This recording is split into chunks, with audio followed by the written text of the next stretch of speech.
In 2016, Brexit shook the establishment to its core. For the first time in recent memory, the British working class struck a decisive blow against the globalist regime and their puppets in Whitehall, irrevocably transforming this country and its geopolitical orientation for decades to come. Not since 1945 had the working class so forcefully imposed itself and its interests on our establishment and made the elite yield to the will of the British majority. 4 years on from the official leave date, however, Britain still finds itself tied up in the machinations of globalism, and the momentum of the patriotic anti-globalist movement appears to have petered out. Successive Tory governments and their lackeys in the so-called populist right claim it's a done deal, that the referendum was enough, that Britain is now a free and sovereign country where citizens have command over our domestic and foreign policy. Nothing could be further from the truth. Leaving the European Union was no doubt a monumental victory, but left in the hands of the establishment, the movement has faltered. Brexit has not been allowed to take its necessary next step. The EU is only the beginning. Sinister forces from abroad, those which our elite call our allies, our partners, still maintain a stranglehold on British institutions, direct our domestic and foreign policy, threaten to send young British men and women to die in faraway countries for interests utterly imperceptible and disconnected from our own. The European Union makes up but one head in the hydra of globalism. If Brexit is to mean anything at all, it is necessary to take up the fight again and cut off another of the beast's many heads: NATO. The UK is NATO's second biggest funder, spending an enormous £60 billion of taxpayer money last year alone. And if the present escalation in American military aggression goes unchecked, Britain's elite will increase their reckless spending, funding disastrous and bloody wars, all at the expense of our own self-defense, at the expense of necessary services like healthcare, transportation, infrastructure, and energy. Everyone in Britain sees and feels the rapid decline of our country. Our essential services remain woefully inefficient, barely fit for purpose, and yet our elites continue to waste taxpayer money for the sake of foreign powers like Israel and the United States. The so-called populist right would have you believe that our national interests always align with that of Israel and the US. But when 3 British citizens are brutally murdered by the Israeli military, our government hesitates, slapping the wrist of the Israeli regime only after immense pressure from the public. Even then, the elite refused to halt weapons shipments, refused to commit to a ceasefire. All of this proves clear as day that our supposedly sovereign and independent state has in truth been captured by foreign elements, by the global imperialist hegemon and its interests. Many will argue that NATO is necessary for our self-defense, that without it we would be under the thumb of other foreign powers like Russia or China. Well, try telling that to the Irish, who, despite their unfortunate engagement with the European Union, maintain a relatively independent foreign policy, an independent relationship with the world powers, amicable relations with the majority of sovereign states, and enjoy a stable and peaceful geopolitical position, all while remaining outside of NATO. If our closest neighbor and an ally can do it, why can't we? As we speak, Ukraine is entering the protracted process of becoming a NATO member state, according to US Secretary of State Antony Blinken, which would then implicate all NATO member states in the present war between Russia and Ukraine, an existential concern for the future of the world. It could mean the beginning of World War III. Does Britain, or the world for that matter, really have any interest in entering into this war? A war which could see young British men and women dying in a futile battle against the Russians. But it isn't just the present geopolitical situation which concerns us. Even more alarming is NATO's history, its dark and mysterious commitments, its occulted origins and the exterminationist agenda of the Nazi and fascist projects of the 20th century. To begin to understand just how fundamentally alien the interests of NATO are to the British people, to our security, our independence, our sovereignty, we have to go back to the beginning. We have to go to the end of World War II. And here we must ask a very difficult but very important question. Did Britain and the Allies really win in World War II? The early history of NATO is a murky one. Officially founded through a series of treaties starting in 1947 with the French-British Dunkirk Treaty and the 1948 Brussels Treaty, and culminating in the North Atlantic Treaty in 1949, later incorporating West Germany in 1955, NATO's military committee was, from 1961 to 1964, headed by former chief of the Nazi High Command, General-Lieutenant Adolf Heusinger. In 1944, during the military coup attempt known as Operation Valkyrie, which planned to assassinate Adolf Hitler and put an end to the war, Heusinger not only refrained from involving himself in the conspiracy, but went so far as to give the Gestapo all the information he had on the plot's conspirators, bolstering Hitler's leadership and unnecessarily prolonging the war. Heusinger, a close ally of Hitler and a leading antagonist in the Nazi invasion of the Soviet Union, after the end of the war was promoted to the position of Inspector General of West Germany's Bundeswehr, and after that to the highest rank in NATO's military command structure, a post he enjoyed until his retirement in 1964.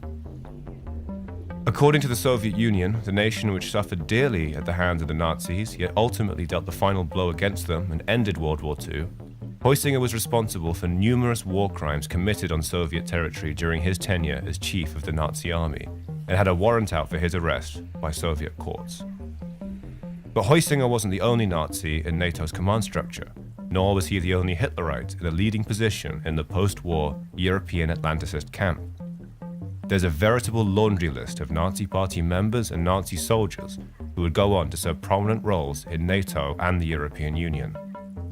Walter Hallstein, an Oberleutnant in the Wehrmacht who helped coordinate the brutal German occupation of France, a man who actively fought and killed British soldiers at Normandy, will go on to serve as the President of the European Commission from 1958 to 1967.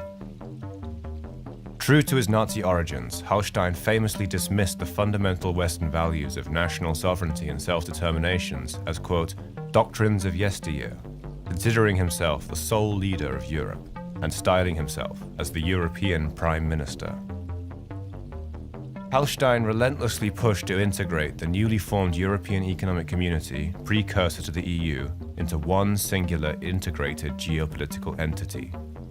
Whether in 1960s Brussels or 1930s Berlin, Hallstein's commitments were consistent: to crush independence, destroy sovereignty, and impose a uniform, homogeneous Reich overriding every nation in Europe.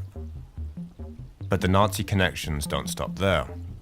From 1952 to 1990, NATO and their European integrationist allies in the European Commission helped coordinate the funding and arming of neo-Nazi and right-wing extremist organizations throughout Europe, consolidating a terrorist network of stay-behind armies to carry out the geopolitical will of Washington through the barrel of a gun. The name of this terroristic conspiracy was Operation GLADIO, the most significant erasure of national sovereignty and domestic security in European history after the Third Reich. In the United Kingdom, GLADIO agents helped establish the neo-Nazi terror cell Column 88, responsible for several bomb attacks on both left-wingers and conservatives during the late 1970s. In Italy, GLADIO cut a lot deeper. The CIA and NATO funded and armed numerous right-wing extremist terrorist organizations, as well as collaborating with the neo-fascist Masonic Lodge Propaganda Due and the Cosa Nostra Mafia organization, murdering countless politicians, both left-wing and conservative, as well as civilians, all to incur a state of perpetual terror and confusion, known as the strategy of tension, to break the will of the people and ensure that NATO and the interests of Washington maintain hegemony over the affairs of supposedly sovereign European nations. In Britain, one NATO and European Union affiliated organization in particular warrants our attention. An organization known as Le Cercle. Established to coordinate the Euro-Atlantic integration project, Le Cercle's stated aims have been, since their foundation, to maintain a private intelligence network and funding stream for the promotion of the establishment right's pan-European and pro-Washington agenda. This organization conspired with neo-Nazi terrorists, intelligence operatives, and private armies owned and operated by shadowy millionaires to bring down the democratically elected left-wing government of Harold Wilson. In his book Rogue Agents, researcher David Teacher quotes Colin Wallace, a former PSYOPs officer in Northern Ireland and a key witness to MI5 intervention in British domestic politics in the 1970s, who stated that, quote, various key members of the intelligence community, both past and present, assisted by influential figures in the public service, politics, and commerce, produced a series of political and psychological warfare projects which were designed to A. Prevent the election and re-election of a Labour government. B. Prevent any coalition between the Labour and Liberal parties. C. Discredit key figures in both parties. D. Collate and disseminate black information which could be used to discredit or control various politicians who were deemed to hold power behind the scenes in all three major parties. And E. Have Mr. Edward Heath removed as leader of the Conservative Party and replaced by someone of a more resolute approach to the political and industrial unrest. Despite simply the coordination of smear campaigns, there was also a very real coup d'etat planned and organized by the same elements in 1974 to bring down the Wilson government. Properly contextualized, the smearing of Harold Wilson was only one aspect of a larger plot, which, recognizing their pattern of behavior and similar events occurring in Italy and across Europe at that time, was highly likely NATO organized, and part of the wider GLADIO initiative to maintain Washington's control of European geopolitics. The campaigning for the February 1974 election was held with the backdrop of widespread MI5 smear campaigns about a communist cell in the Labour Party.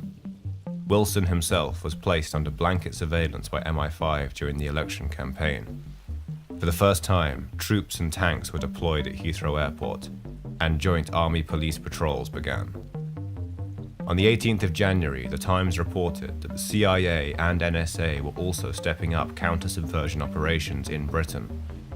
In the article, former senior CIA officer Miles Copeland declared that MI5 had their hands tied and were too timid to expose subversion.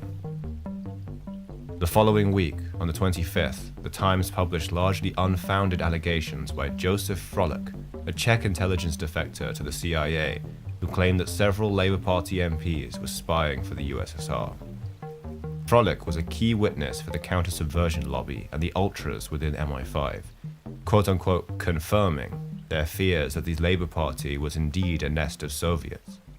It is perhaps not coincidental that the MI5 officers in contact with Frolick were Peter Wright, leader of the Ultra faction, and Charles Elwell, head of F1 counter-subversion from 1974 to 1979, before working closely with Le Cercle leader Brian Crozier on anti-Labour smear operations throughout the 1980s.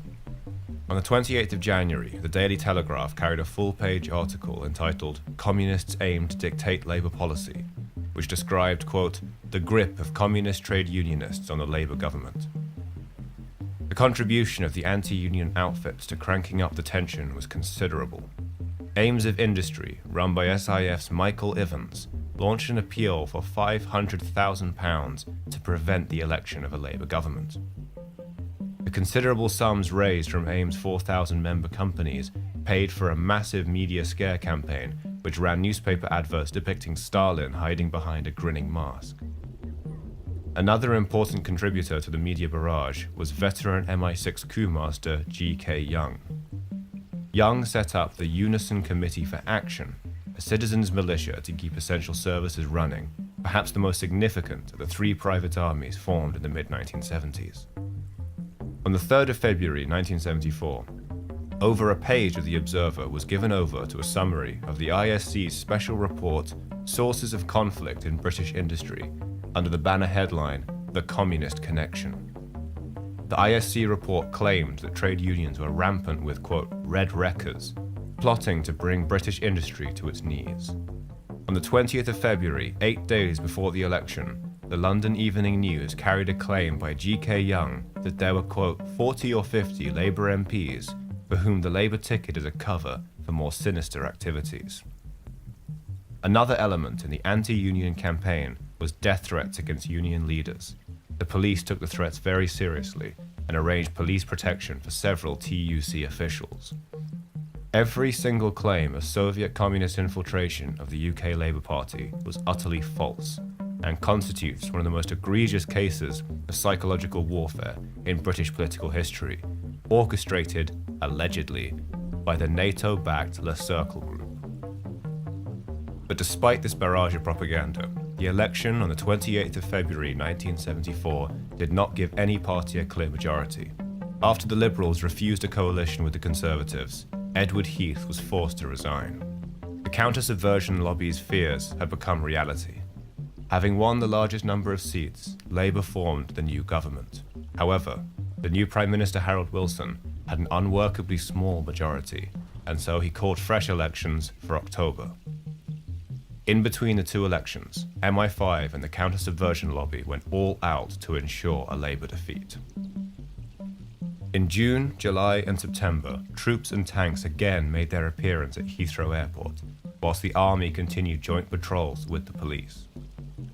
In August, Geoffrey Stuart Smith joined in the anti-left campaign by publishing a brochure called The Hidden Face of the Labour Party, which claimed that, quote, over 10% of all trade union officials in the major industrial unions are communists or far left-wing revolutionary Marxists. However, again, the smear campaigns and reds under the bed tactics were not quite enough to secure a Conservative victory. In the October election, Labour scraped through with a majority of 3 seats. Despite Labour's election victory, the propaganda barrage went on. The 11th of February 1975 brought the high point of a long campaign when Edward Heath was finally deposed as leader of the Tory party and replaced by a relatively unknown outsider, his former education secretary, Margaret Thatcher.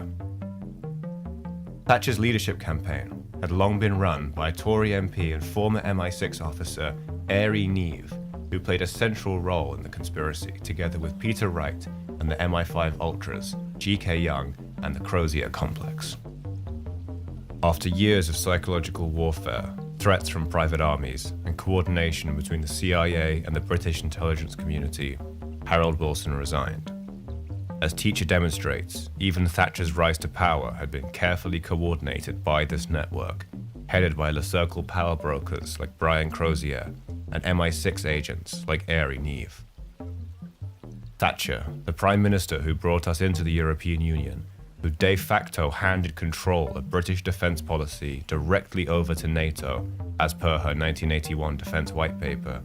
Thatcher, the Prime Minister who annihilated Britain's domestic, industrial and energy base, giving away not only our sovereignty on paper, but even the material premises of sovereignty by closing mines and factories. Margaret Thatcher sold this country wholesale to NATO and the United States.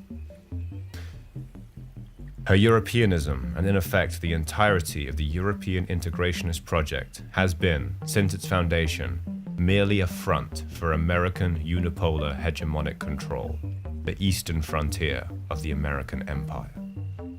NATO, an organization which promotes Nazi generals to their highest posts, who funds and arms neo-Nazi terrorist organizations and extremist private armies, who are implicated in coups d'etats on democratically elected leaders, including, allegedly, the Prime Minister of Great Britain. In what world is this organization allied to British interests?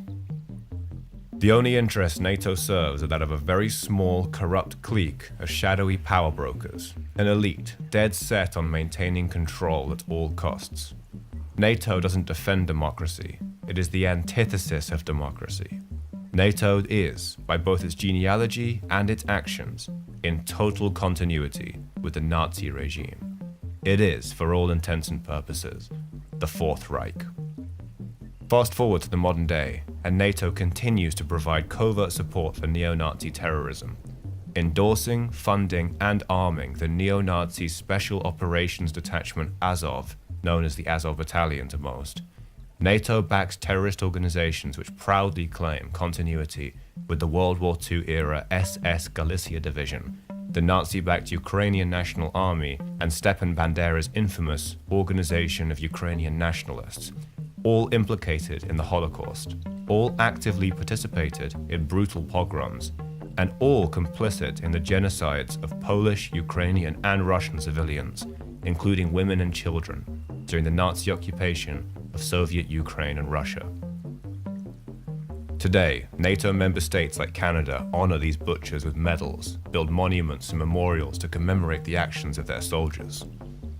Nazi collaborators have been officially rebranded as freedom fighters. It comes as no surprise when you see that NATO, from its foundation, has had an uncomfortably close association with the German Nazi project. Today, there are 5 military bases on British soil officially designated as NATO bases, and American personnel running de jure British bases as de facto US NATO installations. With increasing hostility between America and Russia, America and Iran, America and China, the list goes on, the existence of US and NATO bases on our soil becomes more than just a concern for our geopolitical sovereignty. It entails an existential risk to the survival of this country and its people. NATO and US bases on British soil are sure to be immediate targets of Russia, Iran, China, etc., in the event of an all-out nuclear war between the United States and the forces of multipolarity and counter-hegemony. Invoking Article 13 of the North Atlantic Treaty would put an end to all of that. It would necessitate the evacuation, decommissioning, and requisitioning of NATO bases and NATO personnel, the clearing of foreign agents, and the conversion of these bases into sovereign British military installations. If not for sovereignty, then for our lives and the lives of our children, the posterity of our civilization, it is imperative that Great Britain leaves NATO, that we take back control of our foreign policy from the Atlanticists, dragging us further and further to the precipice of nuclear annihilation. And outside the US-EU pro-NATO bloc, we do better as well economically. Members of the emergent BRICS bloc all outpace us in terms of real economic development, while those beholden to the whims of Washington and Brussels grind to an economic halt, slip into depression, and collapse under the weight of a falling American empire. Our sovereignty, our prosperity, and our very lives are threatened by the irresponsible commitment that both the Tory party and the Labour Party have to staying in NATO. A Britain out of NATO, a truly sovereign Britain, will be better off, and it might just survive an all-out nuclear war. Groups like Le Circle, the Tory party's Elite Monday Club, or the fake populist in Reform and the NatCon movement, who preach sovereignty and independence while wholeheartedly supporting NATO, and who receive money from the Zionist lobby. All those who work to maintain the Atlanticist control of domestic and foreign policy in Britain have made us think that one single referendum to leave the EU has really given Britain back its sovereignty. In reality, the EU is no more than a little sister to NATO, sometimes bickering with her older brother, but ultimately they have the same family interests at heart. And as long as the so-called populist right, the pro-Zionist, pro-CIA usurpers of the Brexit movement, persist in supporting NATO, they are tacitly supporting an occupying force which puts British lives at risk and imposes a definite limit on British sovereignty. And any limit to sovereignty means there's no sovereignty at all. To really take back control, the British people need to fight for another referendum and put it to the people. Should the UK government invoke Article 13 of the North Atlantic Treaty and finally reclaim our freedom? Or shall we continue to cower ever more under the iron fist of Washington? Brexit isn't over yet. In truth, it's hardly even begun.